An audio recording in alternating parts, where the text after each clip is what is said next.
Sean and Emily had always loved the outdoors. Their weekends often consisted of hiking, camping, and exploring new trails. This time, they decided to venture into Blackwood Forest, a vast and dense woodland known for its beauty and tranquility. The forest had a reputation for being a bit eerie, but that only added to its allure. The sun was setting as they parked their car at the trailhead and began their hike. The evening air was cool and crisp, the scent of pine and earth filling their lungs. As they walked, they chatted about their plans for the future, their voices blending with the sounds of rustling leaves and distant bird calls.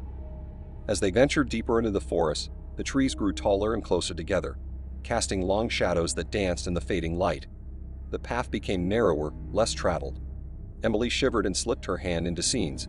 "This place is kind of creepy," she said with a nervous laugh. Sean squeezed her hand reassuringly. "It's just a forest, Em. We'll be fine." But as the sun dipped below the horizon, an unsettling silence fell over the woods.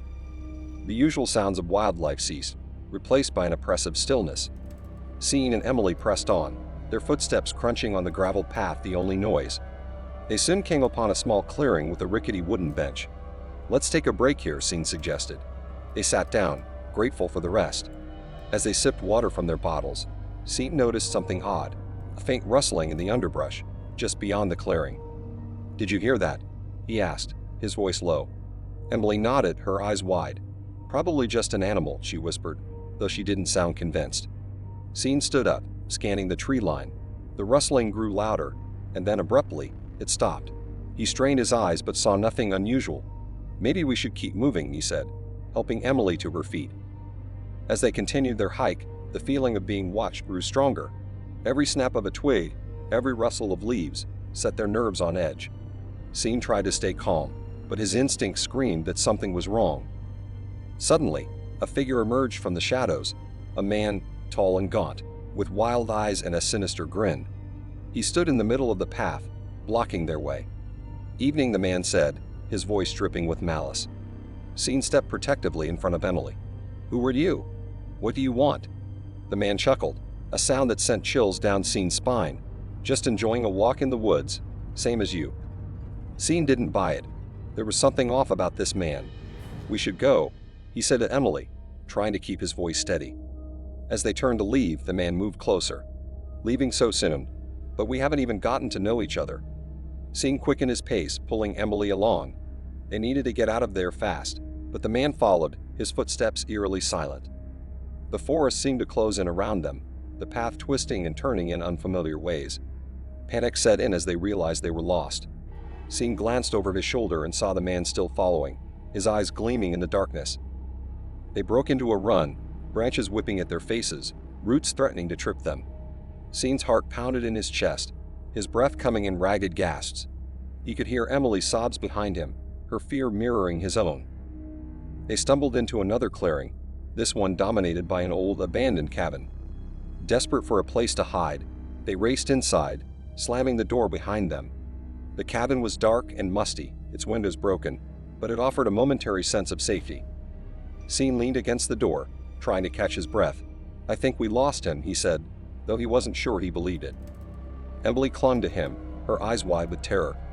"What do we do now?" Sean looked around the cabin, searching for something, anything that could help them. "We need to find a way out of here. Maybe there's another path on the other side of the cabin." They crept through the cabin, their footsteps echoing in the silence. The interior was bare, save for a few pieces of broken furniture, and a pile of old newspapers in one corner. Sean sifted through the papers, his eyes widening as he read the headlines. Stories of missing hikers, all last seen in Blackwood Forest. "He's been doing this for years," Sean whispered, a cold dread settling over him. A sudden noise outside made them both jump. Sean peered through a crack in the door and saw the man circling the cabin, his eyes scanning the darkness. They had to move, and quickly. "There's a back door," Sean said, pointing to the far end of the cabin. "We can make a run for it." They slipped out the back door, the cool night air hitting their faces. The forest was a maze of shadows and faint moonlight, but they didn't stop to get their bearings. They ran, pushing through the underbrush, their only goal to put as much distance between them and the man as possible. Hours seemed to pass as they navigated the treacherous terrain. Exhausted and disoriented, they finally stumbled upon a narrow dirt road. Relief washed over them as they realized they had found their way out. But just as they thought they were safe, the man emerged from the trees, blocking their path once again. His grin was wider now, his eyes gleaming with a predatory glint. "Going somewhere?" he taunted. Sean and Emily backed away, their hope fading. The man moved closer, his steps deliberate and slow. Just when it seemed all was lost, the sound of an engine rumbled in the distance. Headlights pierced the darkness, and a car came into view, barreling down the dirt road. Sean waved frantically, shouting for help. The car skidded to a stop, and the driver, a burly man in his 40s, jumped out. "What's going on here?" he demanded. "He's trying to kill us," Sean shouted, pointing at the man. The driver sized up the situation and pulled out a shotgun from his truck. "Get in the car," he ordered Sean and Emily, his eyes never leaving the man. They didn't need to be told twice. They scrambled into the truck, locking the doors. The driver aimed the shotgun at the man, who finally seemed to realize he was outmatched. With a snarl, the man retreated into the woods, disappearing into the darkness. The driver got back in the truck and sped off, glancing at Sean and Emily in the rearview mirror. "You two okay?" Sean nodded, though he felt anything but okay. "Thank you. You saved our lives." The driver grunted. "You're lucky I came along when I did. Blackwood Forest ain't safe after dark." As they drove away, Sean held Emily close, grateful to be alive. The terror of the night would haunt them for a long time, but they had escaped the stalker of Blackwood Forest. They had survived. But deep in the forest, the man watched them leave, his eyes cold and calculating. He would bide his time, waiting for his next victims. Blackwood Forest had many secrets, and he was one of its darkest. Clyde had always been fascinated by the unexplored, the uncharted. As an investigative journalist, he thrived on uncovering hidden truths and bringing light to the shadows. When he heard about the strange disappearances in Blackwood Forest, he knew he had to investigate. Blackwood Forest, a dense, ancient woodland on the outskirts of town, was infamous for its labyrinthine trails and unnerving atmosphere. Over the past decade, several hikers had vanished without a trace, their disappearances shrouded in mystery and fear. The local authorities had conducted numerous searches, but no evidence or clues were ever found. The forest seemed to swallow people whole, leaving nothing behind. Determined to uncover the truth, Clyde set out one early morning, equipped with his camera, a notepad, and a backpack filled with supplies. He parked his car at the edge of the forest and took a deep breath, steeling himself for what lay ahead. As he stepped onto the narrow, winding path, he felt an eerie silence envelop him. The forest was alive with secrets, and Clyde was ready to uncover them. Hours passed as Clyde ventured deeper into the woods. The trees grew thicker, their gnarled branches intertwining overhead, blocking out the sun. The air was heavy with the scent of damp earth and decaying leaves. Every now and then, Clyde would hear rustling in the underbrush or catch a fleeting glimpse of movement out of the corner of his eye. But whenever he turned to investigate, there was nothing there. He followed the trail of rumors and legends, piecing together the accounts of those who had entered the forest and never returned. There were stories of strange lights, eerie whispers, and shadowy figures lurking just beyond sight. Clyde's skepticism wavered as the forest's oppressive atmosphere began to wear on him. He couldn't shake the feeling that he was being watched, that something, or someone, was following him. As dusk approached, Clyde stumbled upon a small clearing. In the center stood an old, decrepit cabin, its wooden walls warped and rotting. It was not marked on any map or mentioned in any of the local stories. His heart raced with a mix of fear and excitement. He knew this could be the key to solving the mystery. Clyde approached the cabin cautiously, his flashlight casting long, flickering shadows. The door creaked open with a gentle push, revealing a dimly lit interior. Dust motes danced in the beam of his flashlight as he stepped inside. The air was stale, filled with the scent of mold and decay. The cabin was sparsely furnished, with a rickety table, a couple of chairs, and a dilapidated bed in one corner. Clyde noticed a stack of old newspapers on the table, their pages yellowed with age. He picked one up and began to read. The headlines told of the disappearances he had been investigating, each article more chilling than the last. It was as if someone had been keeping track of the forest's victims. Suddenly, a floorboard creaked behind him. Clyde spun around, his flashlight illuminating the empty doorway. The hair on the back of his neck stood on end as he realized he was not alone. He called out, but his voice echoed through the cabin, unanswered. He moved cautiously, every step measured, the floorboards groaning under his weight. In the corner of the room, he noticed a trapdoor partially concealed by an old rug. He moved the rug aside and pried open the door, revealing a dark, narrow staircase leading down into the earth.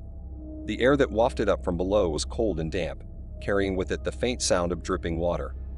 Clyde hesitated, his instinct screaming at him to turn back, but his curiosity overpowered his fear. He descended the staircase, his flashlight barely cutting through the darkness. At the bottom, he found himself in a small, stone-walled cellar. The walls were lined with shelves filled with jars of murky liquid and unidentifiable objects. In the center of the room was a large wooden table, its surface stained and scarred.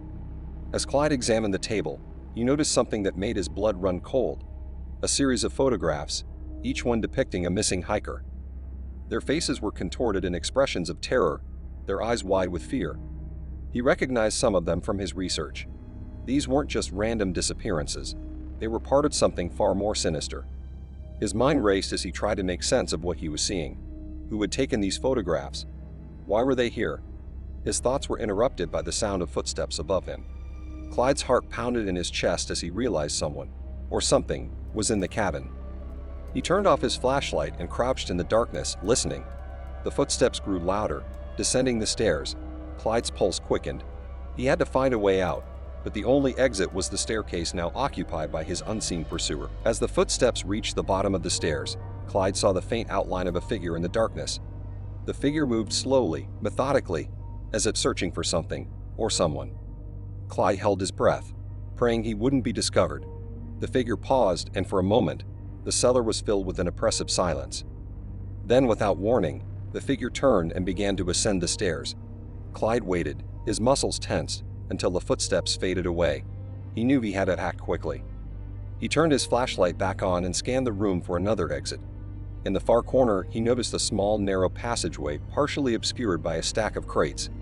He moved the crates aside and squeezed through the opening, finding himself in a narrow tunnel. The air was damp and musty, the walls closing in around him as he crawled forward. The tunnel seemed to stretch on forever, but eventually Clyde saw a faint light ahead. He emerged into another part of the forest, the moonlight filtering through the trees. He took a deep breath, grateful to be out of the claustrophobic cellar. But his relief was short-lived. As he stood up, he realized he was not alone. Shadowy figures surrounded him, their eyes glowing eerily in the moonlight. Panic surged through him as he backed away, but there was nowhere to run. One of the figures stepped forward, and Clyde's flashlight revealed the face of a man, his features twisted in a cruel smile. "You shouldn't have come here," the man said, his voice cold and menacing. "Now you will never leave." Clyde's mind raced as he tried to think of a way out. He knew he was trapped, but he wasn't ready to give up. He had uncovered part of the mystery, but there was still so much he didn't understand. He had to survive, if only to bring the truth to light. With a sudden burst of adrenaline, Clyde lunged at the man, hoping to catch him off guard. But the man was quick, sidestepping Clyde's attack and knocking him to the ground.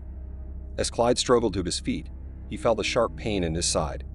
He looked down to see blood seeping from a wound, the man standing over him with a knife. "Goodbye, Clyde," the man whispered, raising the knife for the final blow. In that moment, Clyde's vision blurred, his strength ebbing away.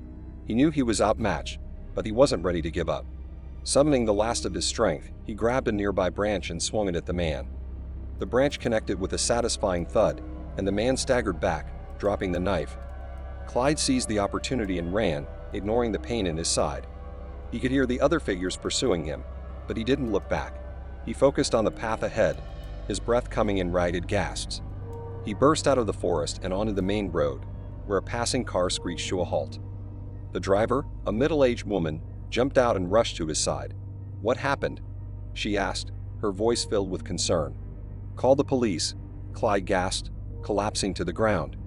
"Blackwood Forest. There's something terrible."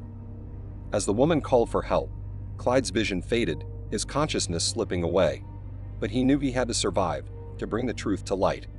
The shadows of Blackwood Forest had not claimed him yet, and he was determined to ensure they never would.